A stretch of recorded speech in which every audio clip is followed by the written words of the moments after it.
Nel mezzo del cammin di nostra vita mi ritrovai per una selva oscura che la diritta via era smerita. In the middle of the journey of our life, I came to myself within a dark wood where the straight way path was lost.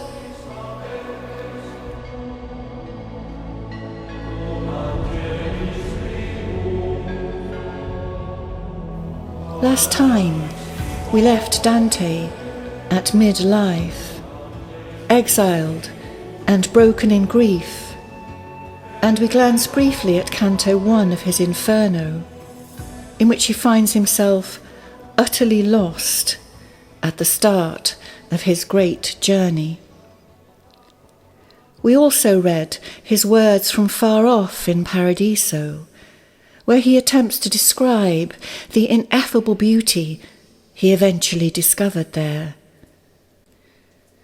And we saw clearly that his experience in Canto 1 was the furthest point from this heaven's bliss.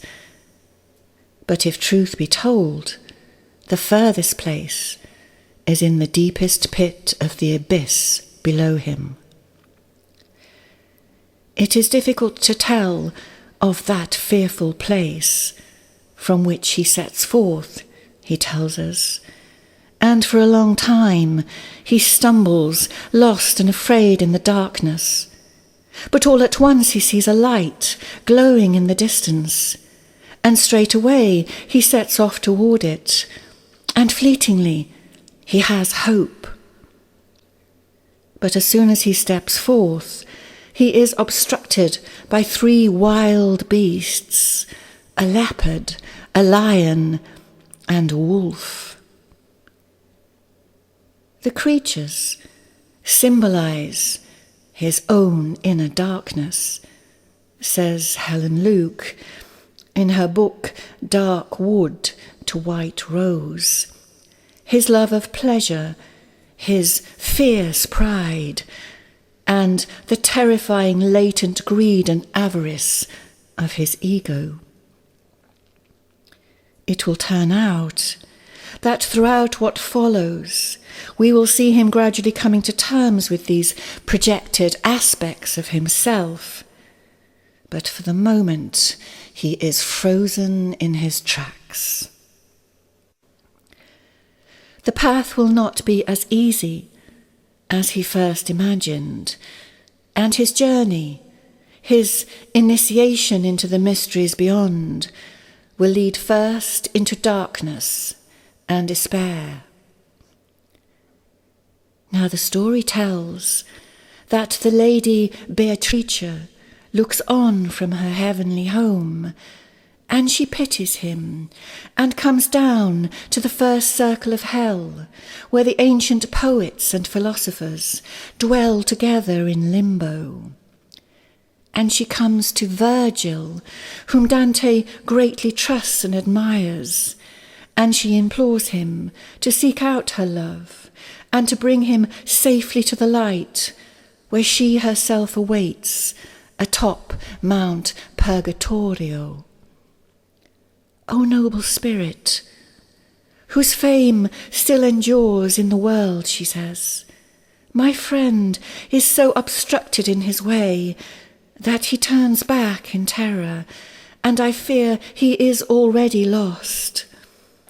Now go and help him so with your eloquence, and with whatever is needed for his relief, that I may be comforted. I am Beatrice. I come from a place I long to return to. Love moved me that made me speak. When I am before my Lord, I will often praise you to him. And straight away Virgil agrees, and soon after appears before Dante and offers his help. But why must he go this way? Why can't Virgil show him a more direct route? It is a fascinating question for all of us at certain times in our lives. Why can't we just pull ourselves together after a fall and quickly rejoin the straight path? And what is it that can be gained from setting forth into the abyss?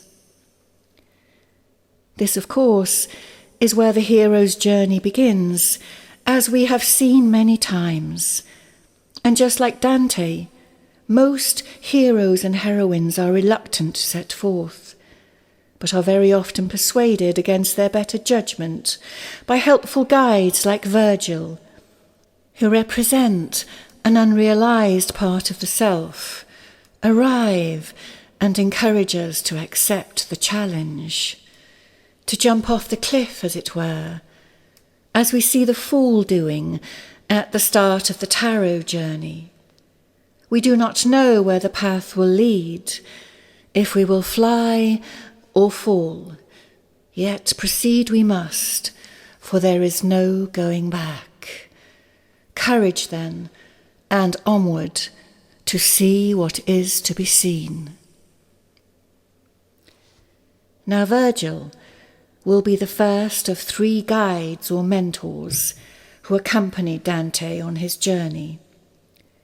He is the quintessential poet of Roman antiquity, beloved of the people and highly regarded by Dante. It is Virgil who spoke the immortal words, "Love conquers all." He has travelled deep into the underworld in his own highly revered epic, the Aeneid, and so it is no surprise that he is chosen for the task. This figure of the mentor is one of the archetypes of the depth psychology of Carl Jung and of the mythic studies of Joseph Campbell, touched upon in part 1. Very often a wise old man or woman. Dumbledore from Harry Potter is such a character. Gandalf from Lord of the Rings, Yoda from Star Trek, Merlin from King Arthur, and Gilda the Good Witch from The Wizard of Oz. The therapist too can play such a role. Their task is always the same: to prepare the hero to face the unknown, to accept the adventure ahead.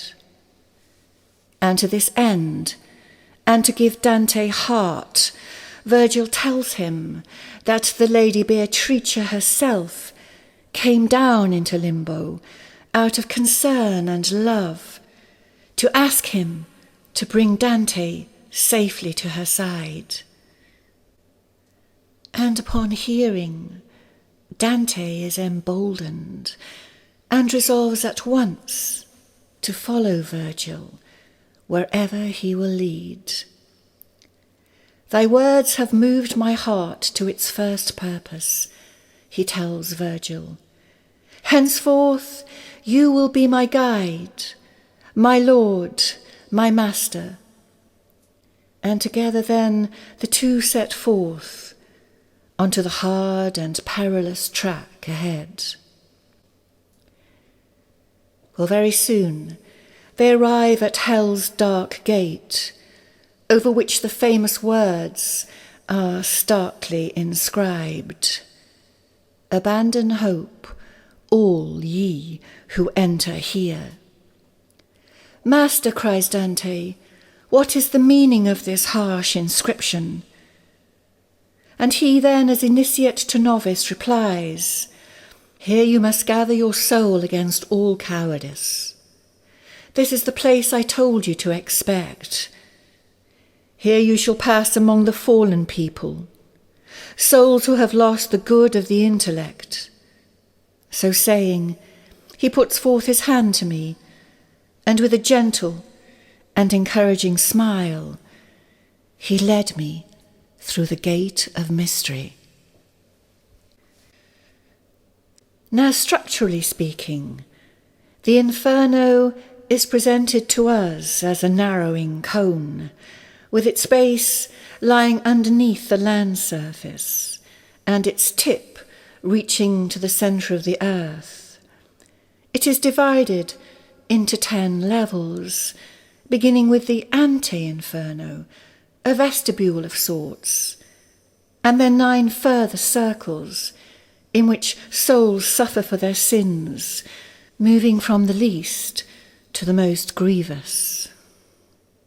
Limbo, lust, gluttony, greed, wrath, heresy, violence, fraud, treachery, and finally, to the dark, incorporeal abode of Lucifer himself, the great fallen angel at the pit of the abyss.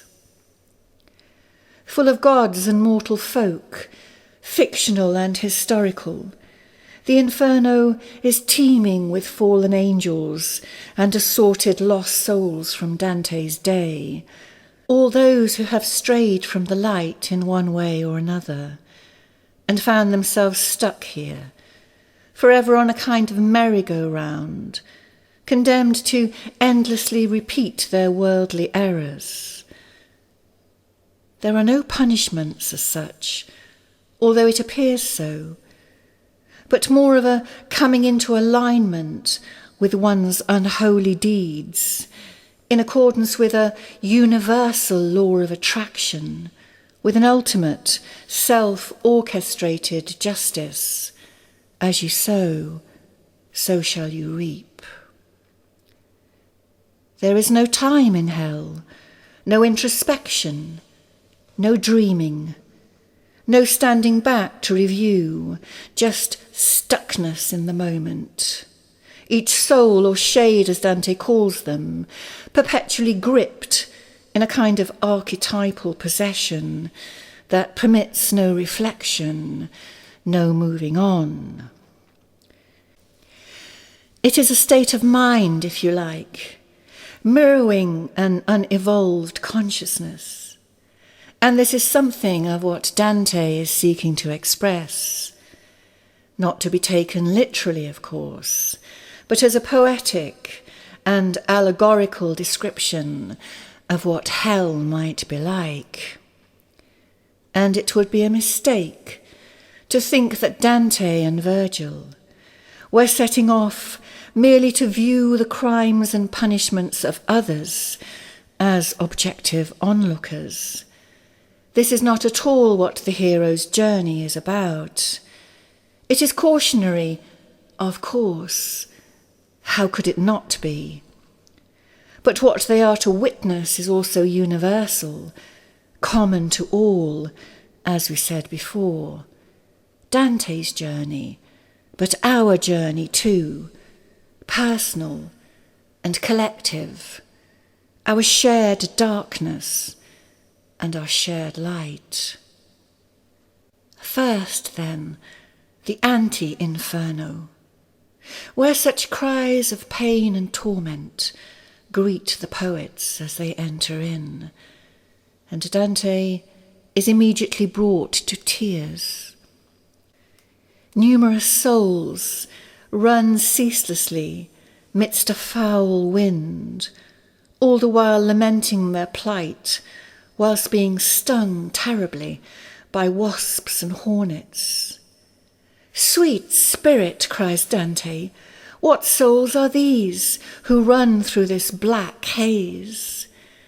And Virgil tells him they are the souls of those who in life remained always morally neutral, and that now, in death, they cannot enter either heaven or hell, because they did not choose one side or another. They were the sitters on the fence, if you like, people who lived without disgrace and without praise, rejected now by both God and the devil. Interestingly, one of J.F. Kennedy's favourite quotes was derived from this passage. "The hottest places in hell," he told the crowds in 1964, "are reserved for those who in time of moral crisis preserve their neutrality." Not an exact quote from Dante, but close enough to convey the flavour to his audience.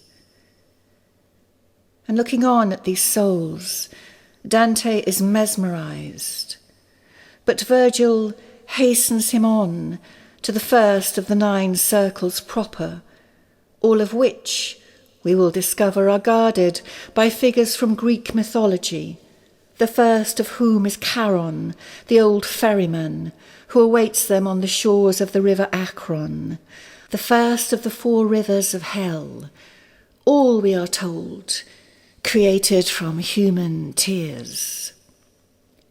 Ahead, numerous wretched souls crowd into the boat, powerless to avoid their grim fate. "Woe to you, wicked spirits," Charon calls out to them. "Never hope to see heaven.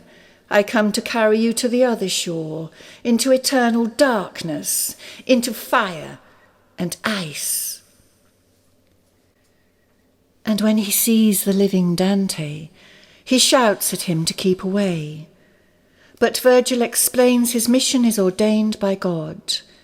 Charon accepts, and the poets are permitted to embark. But Dante is quivering with fright, and when soon after a great earthquake rocks the plain, and wind and fire rise up from the ground, he faints. A clap of thunder, we are told, brings him back to awareness, and he awakens to discover he is now on the other side of the river, in the realm of limbo, having been carried off the boat by Virgil. Now, in contrast to the realm of the neutrals and the harrowing crossing, limbo is not an unpleasant place. It is, in fact, the closest realm to earth in Dante's vision, not at all what we might imagine it to be. In actuality, a beautiful garden from which the glow of paradise is visible in the far distance. Many souls are congregated here, including, as Dante calls them, the virtuous pagans, mainly pre-Christian poets and thinkers, many of whom Dante greatly admires, including Ovid, Homer, Socrates, Aristotle, Julius Caesar.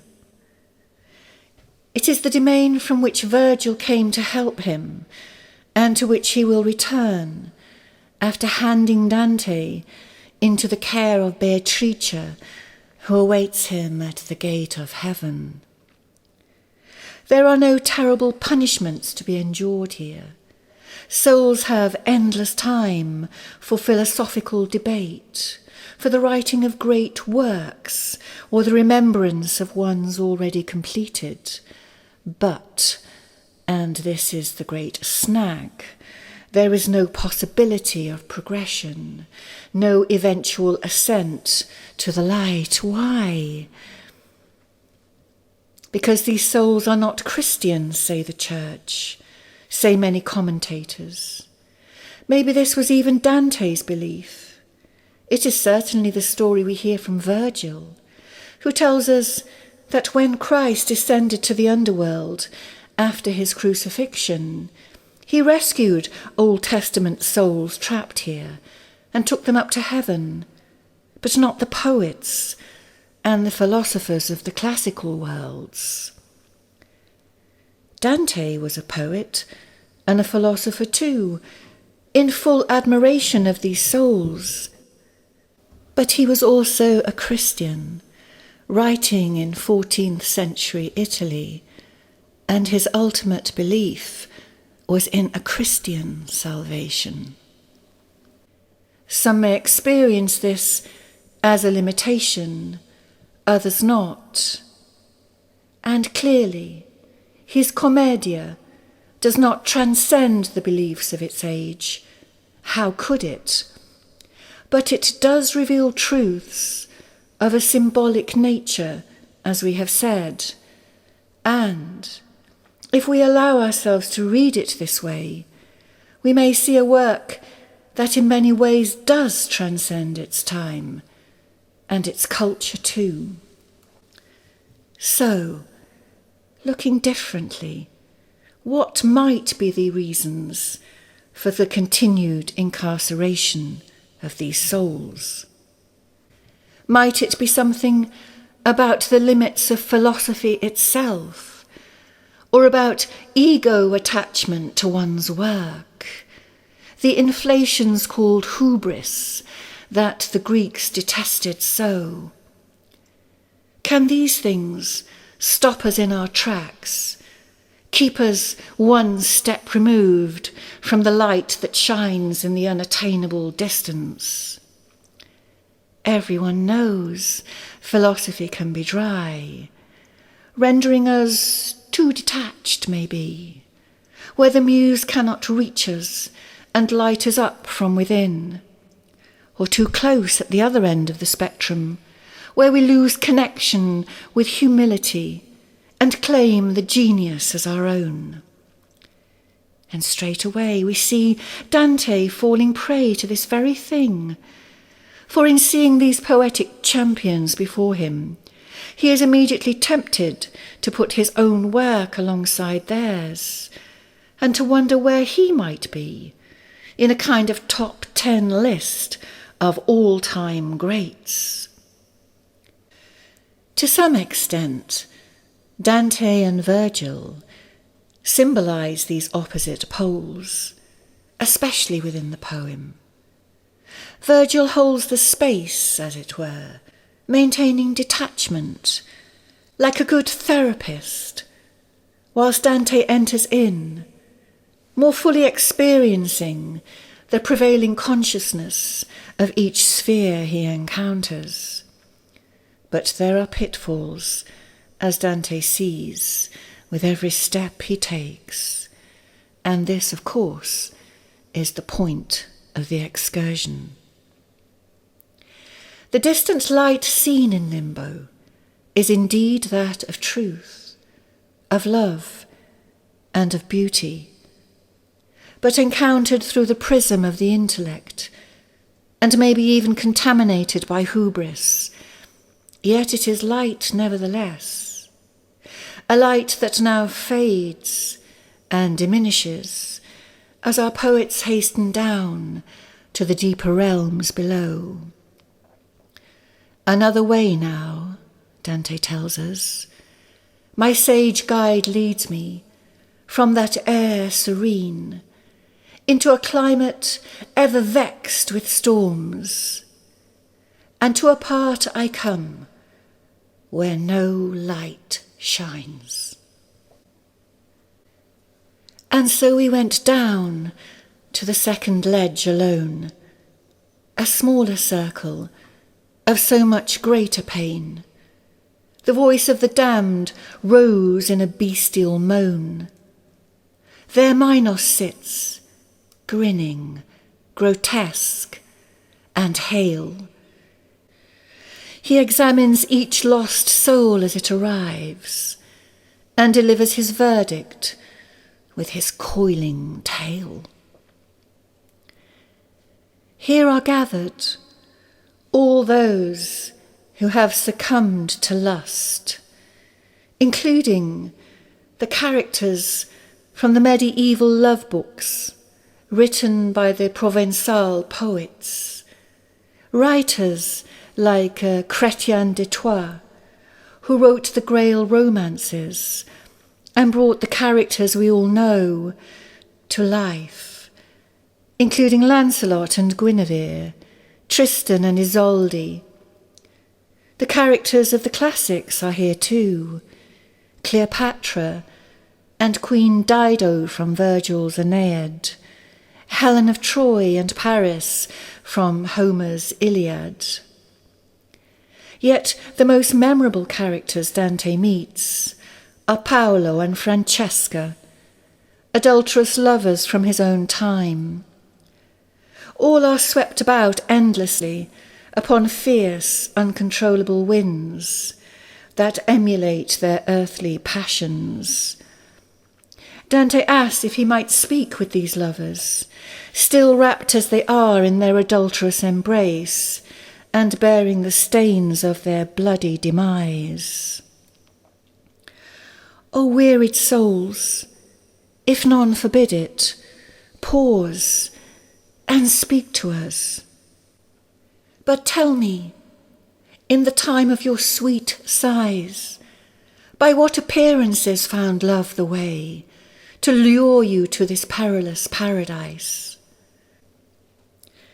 And Francesca comes forward then, and tells him the tragic tale of how in life she was trapped in a loveless marriage to Paolo's brother, who was old and infirm, and how she had taken to reading the romances of the day, the tales of courtly love, and Dante's own La Vita Nuova, and she had come to imagine herself as one of these adored ladies, admired so by suitors other than their husbands, and that she and Paolo had begun a clandestine liaison, and had spent many hours together, reading for pure delight.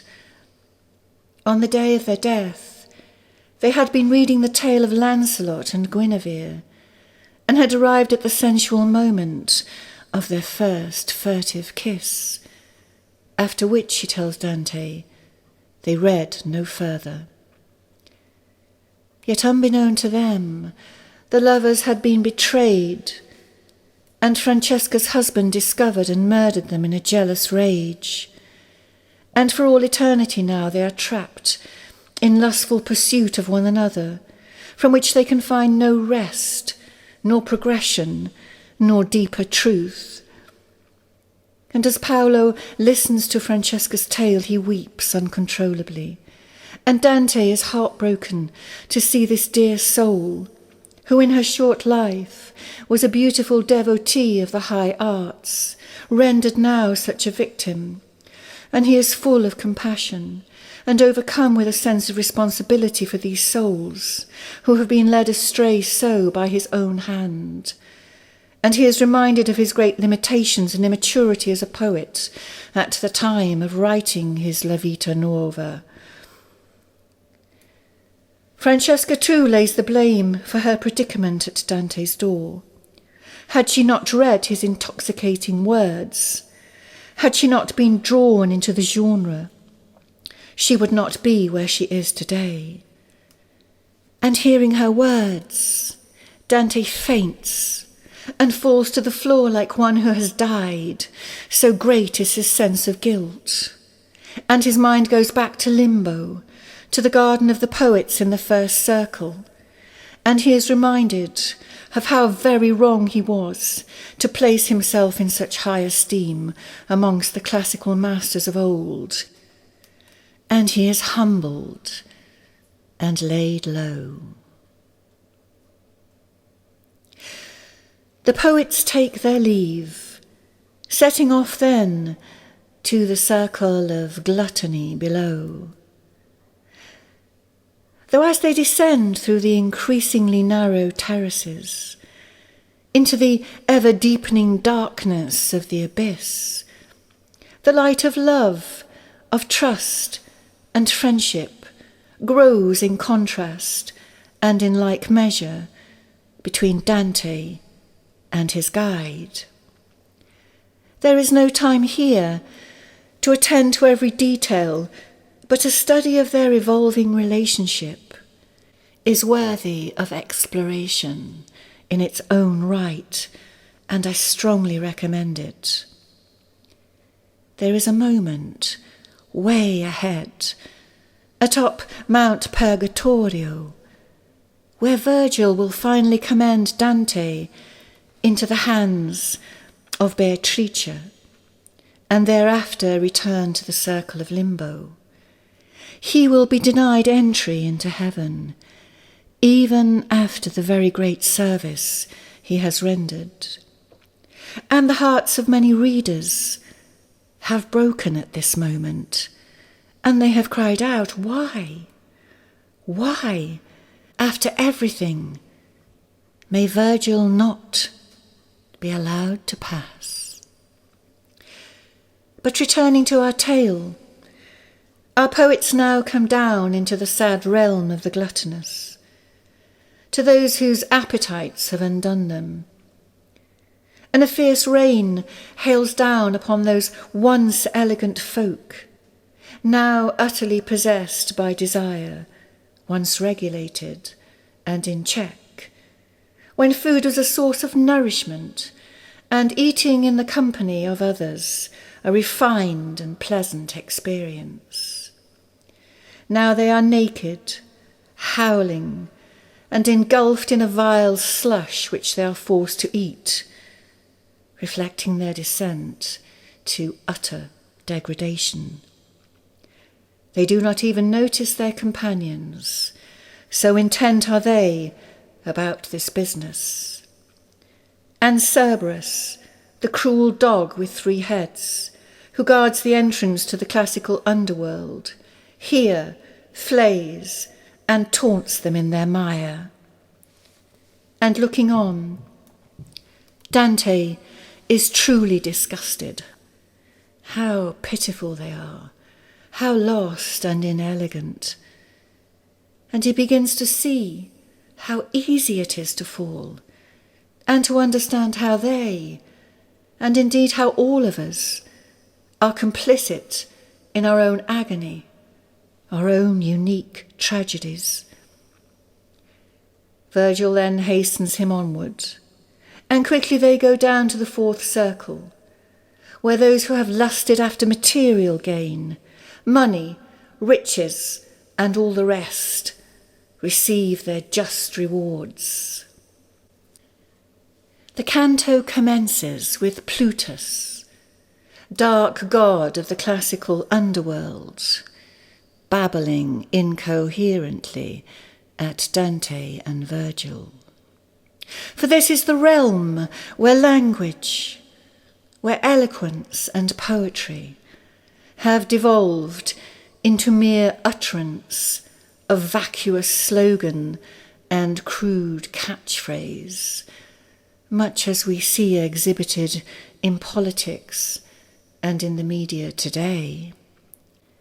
Beyond, a deep ditch has been formed around the circle, making a great ring in which the souls of the wasters and the hoarders, the avaricious and the prodigal, who in life either hoarded or squandered, now roll enormous boulders at one another, and the wasters are shouting, "Why do you hoard?" And the hoarders are shouting back, "Why do you waste?" And after they clash and collide, they quickly push their heavy weights back again, only to repeat the very same action, all the while screaming and berating one another. This kind of punishment is sometimes referred to as contrapasso, a notion which means to suffer the opposite. It is part of a conceptual and theological scheme Dante inherited from the writings of Thomas Aquinas, whom he greatly admired. These souls still have what they wished for, huge material possessions. In the afterlife, however, the objects are utterly worthless, yet the obsessive desire to possess them remains, as does the soul's contempt for their counterparts. Sadly, many of those entrapped here, Virgil tells Dante, are corrupt clergymen, popes and cardinals, but their experiences here have rendered them completely unrecognizable, and they are for the most part oblivious to our poets, who hasten on to the shores of the mythical river Styx, where the souls of the wrathful await. Next time we will make the crossing with them, but for now we leave them here in the midst of their dark journey. What follows will be a descent to the very limits of their endurance, where they will need all their wit and skill to avoid otherwise certain demise. For they are leaving now the upper realms of hell, reserved for those whose errors were rooted in the misdirection of their love. The realms below are totally different, housing those who in life chose to willingly abandon and to break the bonds of loyalty to country, to family, and to God.